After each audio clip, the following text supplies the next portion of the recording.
Right everyone, it is Finn here, and in today's video I'll be giving you guys a quick review of Group F for Euro 2020, because now that the group stages are finished, we can officially say that Group F did not disappoint. I mean, heading into this competition, having the likes of France, Germany, Portugal and Hungary within one group, the group of death, I don't think it was ever going to disappoint, especially from an entertainment point of view. I mean, who decided to put the 2018 World Cup winners, 2016 Euro winners and 2014 World Cup winners within one group? That is actually mental to think about in hindsight. But obviously after the group stages, this is what the Group F table ended up looking like. Obviously France ended up topping their group, Germany second, Portugal third, and Hungary fourth, dead last. And I have to say this, although Hungary ended last in their group, they don't have to feel ashamed whatsoever. They can go home with pride. I mean, their opening game of the competition, they were 5 minutes away from drawing with Portugal. They drew with Germany and they drew with France. Although Hungary has to do with your stomach, they are definitely the team that won majority of our hearts at the end of the day. Look, I'm not going to lie and sit here and say that I thought they were going to win the group. I don't think anyone thought that they would win the group or qualify for the next stage. And although they're not going to qualify for the next stage, we have to admit that they held themselves up well versus the big dogs, the toughest group in the competition. Although they ended dead last, they can be so proud of themselves. They held themselves up relatively well until the 90th minute in majority of their games. They didn't do too bad. Obviously, as I said, they were never really going to go through to the next round of the competition, but they can still be proud of themselves. Obviously, third place in the group was the likes of Portugal, the defending champions of the 2016 Euros. And it's a tricky group, so third place in this group really is nothing to be ashamed of. And I don't know what's more impressive, the fact that Cristiano Ronaldo scored 5 goals in 3 games, or the fact that he almost single-handedly tore down the likes of Coca-Cola. But as we know by this stage, Cristiano Ronaldo is a man that can achieve many things. But obviously, jokes aside, looking at Portugal throughout this group stage, I know I've got a huge Portuguese audience, and I will say this, I like this Portuguese national team. I wouldn't mind if they won back-to-back Euros. But at the rate that they've been playing, yes, look, it is a tough group. It's got tough competition.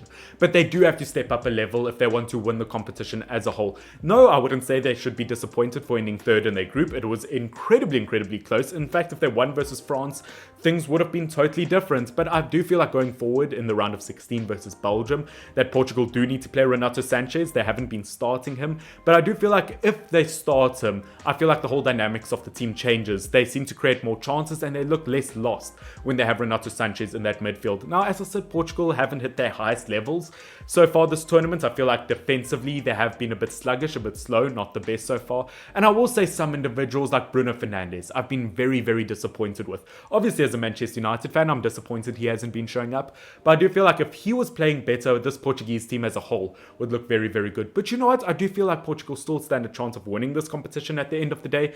But they do have to step up another level. Now, obviously, second in the group is going to be the likes of Germany. Obviously, that 4-2 win versus Portugal was the highlight of their tournament. Obviously, on the attacking front, they used their pace and ability to get into spaces, and the reason they beat Portugal is because Portugal did struggle to defend their crosses. But at the end of the day, Germany, once again, I wasn't too impressed by. Obviously, in their first game, they lost due to an own goal versus France. They drew to Hungary. I feel like all 3 of the top dogs in this group, between Portugal, France, and Germany, all 3 could win this competition, but neither of them really stepped up to the heights that they really could, although the competition has been tough. But Germany, at the end of the day, as I said, not too bad as a team, but I feel like in terms of their attacking ability and just being a bit more clinical, that is maybe where they're just lying out. Now, obviously, top of the group was France. Once again, not overly impressed. I think Karim Benzema has really stepped up a level. He's looking brilliant now that he's back in the squad. Kylian Mbappe creating brilliant chances. Pogba and Kante has been the duo of the entire tournament in the midfield. But once again, although I would say that they're favourites to win this tournament as a whole, they haven't been playing to the best of their abilities. Once again, a draw versus Hungary versus Portugal. It was a 2-2 draw, very tight. Versus Germany, they won because of an own goal. As I said, this is a very tricky group. Either of these 3 teams could win this tournament as a whole, but they all do need to step up a level. But guys, that is my Group F review of all 4 teams from Group F. Now, obviously, guys, this is only a Group F review, but I will be uploading my other group reviews throughout the rest of today. So if you don't want to miss any of those reviews, make sure that you are subscribed down below and hit that bell notification or that bell icon to be notified when those videos do come out. But Group F, the group of death, and it had that name for a reason. Things could have gone a totally different way. I mean, if Germany lost that game versus Hungary in the final game of the group stages, they could have gone home. Hungary could have gone through. France and Portugal could have swapped things around. Group F was absolutely insane, but that is my obviously review of Group F. I hope you guys have enjoyed it. If you did like it, please leave a like down below. I'd really appreciate it. But guys, that is my Group F review. I'll see you guys later today.